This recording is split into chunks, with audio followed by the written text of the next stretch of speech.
तेरी माँ के लोग ने कही थी अगवा पुड़िया ठा लिया उसने खा लिए।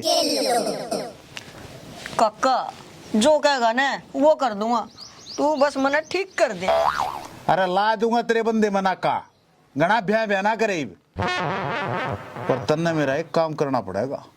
काका जो कहोगा ना वो कर दूंगा, बस तू मना ठीक कर दे।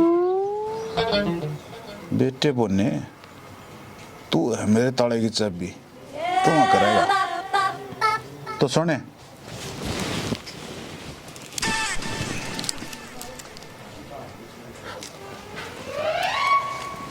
लया चूसण की टोफी और या पुड़िया लेनी क्यों कर है?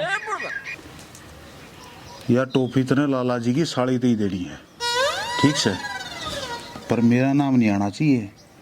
जय तने अपना इलाज करवाना है तो पकड़। या पुड़िया भी पहला पूरी सुन ले।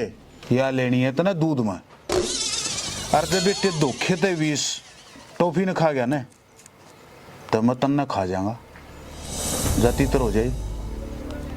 और सुन तेरे बाबू ने कह दिए अगर मेरा काका सुंडू बुला होता चिपले और ध्यान दे या टॉफी ना खा लिए ना मैं तन्ने खा जाऊंगा।